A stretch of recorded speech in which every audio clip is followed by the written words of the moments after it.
Luffy is bending space and time. तो finally years के wait के बाद one piece chapter 1045 is here.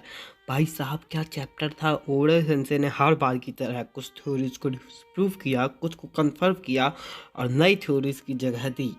तो अगर हम इस चैप्टर की बात करें तो it was a H bomb, क्योंकि अनलाइक प्रीवियस चैप्टर हमको पूरा एक चैप्टर एक्शन से भरा मिला। एंड गेस व्हाट, इन एक्शन में ओडा ने हमको अब तक की सबसे रिडिकुलस थ्योरी के उत्पादन करने की क्षमता दी है और मैं भी कंफर्म कर दिया है। तो जैसा कि हमने कुछ चैप्टर पहले देखा था कि काइडो लूफी के स्नेक मैन देख के शौक हो जाता है, और उसी चैप्टर में हमको काइडो और इन भाई साहब के बीच का डिफरेंस समझ में आता है।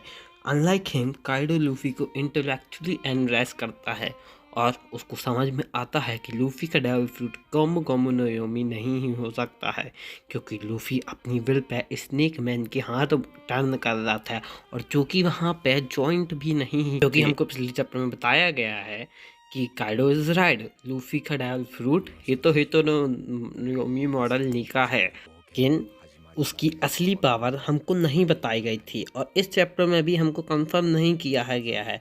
लेकिन क्योंकि हम वन पीस फैंस हैं, so we are gonna it theory no Yomi. तो अगर हम ऐसी थ्योरी की बात करें जिससे तुम सब परिचित हो, और थ्योरी के नाम सुनते ही सबसे पहले जो तुम्हारी चीज में दिमाग में नाम आता है वो है Einstein's infamous general theory of relativity, जिसमें आइंस्टाइन ने बहुत ही चालाकी से प्रूव किया था कि time is also an dimension, और जो कि रिलेटिविटी के बारे में हर एक लिखी किताब में मेंशन है कि स्पेस और टाइम कम या घट सकते हैं। Unlike previous Newton's law, space और टाइम को तुम खींच सकते हो, स्ट्रेच कर सकते हो, लेकिन दैट्स जस्ट फैंटेसीज। तुम स्पेस एंड टाइम को खींच नहीं सकते हो।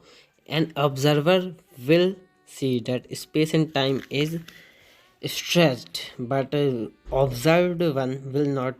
तो सिंपल शब्दों में, space time is not an stage, it's an act itself. और मेरे को ये लग रहा है कि लूफी लिटरली स्पेस टाइम को कंट्रोल कर रहा है। डैट इज अपने हाथों की स्पेस को बढ़ा रहा है और एक साथ ही टाइम को तेज रखना है, जिससे ऑब्जर्वर और ऑब्जर्व्ड के लिए भी स्पेस बढ़ जाता है। अब स्पेस मैटर्स भी होते हैं, तो लूफी आस पास की चीज़ों को भी चेंज कर पा रहा है, और जो कि हमको बहुत ही चालाकी से उसके साइड इफेक्ट्स भी दिखा ही दिए गए हैं इसी चैप्टर में। Luffy got way ahead in time after slowing it in gear 5। अब हम बात करें लूफी के लुक की, तो वो साफ साफ सिंगुलैरिटी शो कर रहे हैं, और जो कि लूफी ने लास्ट में बताया भी, I am having my time. तो gear 5 like Naruto baryon mode, लेकिन उसकी कीमत लाइफ एनर्जी नहीं टाइम है।